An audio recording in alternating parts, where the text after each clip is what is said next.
안녕하세요. 밤샘입니다.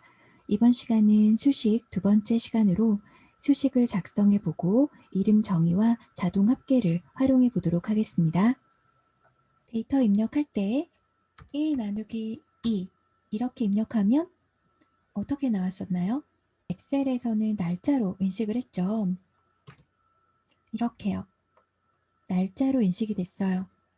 그러나 제가 등호를 넣으면 어떻게 될까요? 라고 말했던 부분이 있어요. 제가 등호를 넣어보면 어떻게 될까? 그래서 등호를 넣어서 작성을 해봤죠. 이렇게요. 이러면 계산이 됩니다. 엔터. 그렇죠? 수식 입력줄에는 내가 입력한 내용이 나오고요. 그리고 계산이 된 상태가 시트에 보여지죠. 그런데 이렇게 직접 숫자를 넣을 수도 있지만 엑셀에서는 각 셀의 데이터를 넣고 그것으로 수식을 작성할 수 있습니다.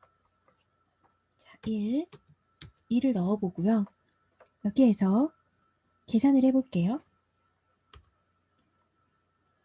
계산할 셀을, 값이 들어간 셀을 선택합니다. 2열 5행에 있는 1 나누기 그리고 2 엔터 쳐볼게요. 값은 똑같아요. 시트에 표현되는 값은 똑같지만 이 수식 입력줄을 보면 내용이 다른 걸 알 수 있죠. 더블 클릭해서 보면은 마찬가지로 수식 입력줄의 내용을 보실 수 있는데요. 이렇게 값을 써서 계산할 수도 있지만 얘를 더블 클릭해 볼게요. 내가 선택한 셀이 다른 색으로 표시가 되죠. 훨씬 직관적으로 수식을 입력할 수 있습니다. 그러면 실습을 통해서 수식을 작성해 보도록 할게요. 이런 문서를 작성합니다. 기본적으로 작성하는 것은 우리 데이터 입력과 셀 서식 그 영상을 참고해 주시면 될 것 같고요. 여기에서 살펴볼 것은 제가 다 중앙 정렬을 해놨어요. 숫자만 빼고요. 그럴 경우에는 이렇게 선택해서 홈, 중앙 정렬 이렇게 해주시면 되죠. 셀 서식으로 안 가도 바로 이 홈 탭, 글꼴과 맞춤 그룹에서 하실 수가 있습니다. 선도 홈에 이쪽 글꼴 그룹에서 하실 수가 있으세요. 본인이 편한 방식으로 하시면 되는데요. 저는 보통 셀 서식에서 채우기, 여기에 채우기가 있죠? 이런 식으로 보통 저는 여기에서 많이 합니다. 테두리도 그렇고요. 셀 서식 이동하는 방법은 홈에서 글꼴 그룹이나 맞춤 그룹, 표시 형식 이런 데서 갈 수 있고요.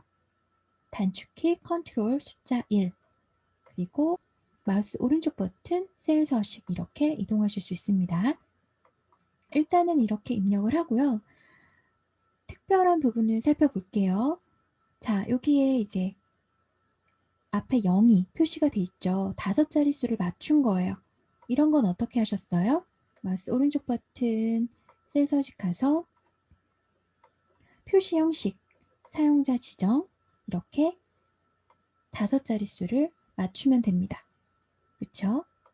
그리고 여기 퍼센트는 그냥 입력을 했어요.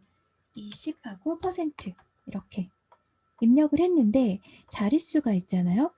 이것은 홈에서 표시 형식 요걸 늘려주시면 됩니다. 이렇게 줄일 수도 있고요. 이쪽에서 작업했습니다. 그리고 합계는 이렇게 병합을 해도 영역을 지정할 수가 있어요. 합계는 수식에 가보세요. 자동 합계가 있습니다. 합계. 그러면은 sum 함수가 자동으로 이렇게 돼요. 저는 이 최종 금액 합계를 넣을 거예요. 그래서 엔터. 지금은 값이 아무것도 없어요. 여기에서 셀 서식으로 가셔서 저는 통화 원 단위로 해볼 거예요. 이렇게 이 세 가지 말씀드렸고요. 이 부분 수식 입력을 해보도록 하겠습니다. 이 금액이 어떻게 나올까요?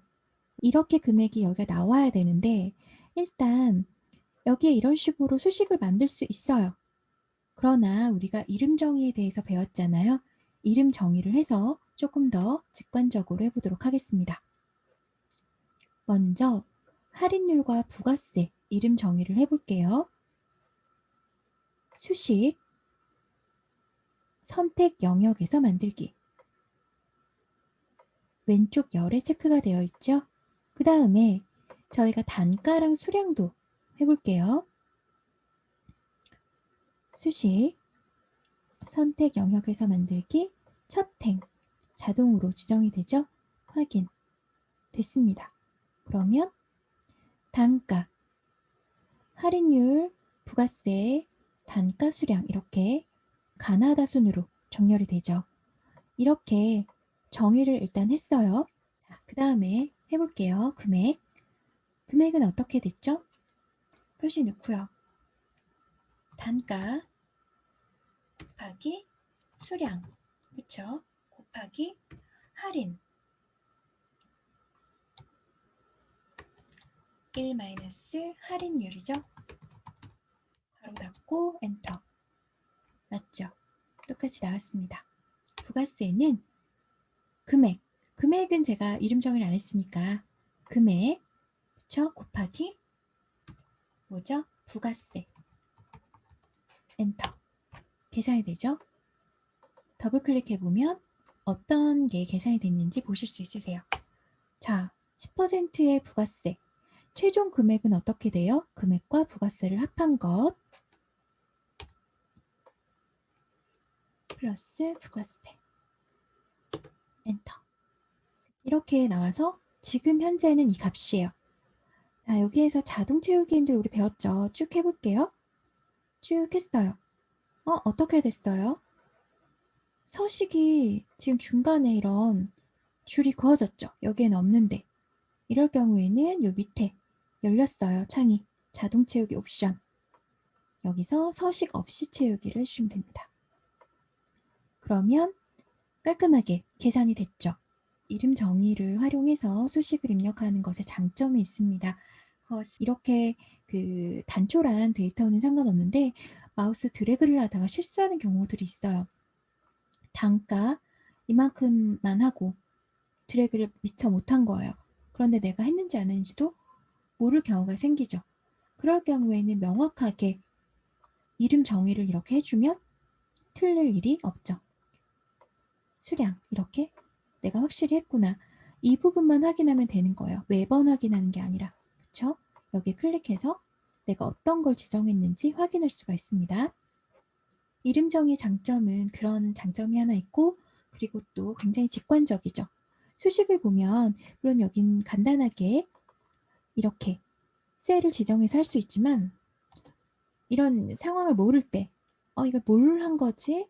그럴 때 단가 곱하기 수량하고 이 할인율을 적용했구나. 이렇게 직관적으로 볼 수가 있다는 장점이 있습니다.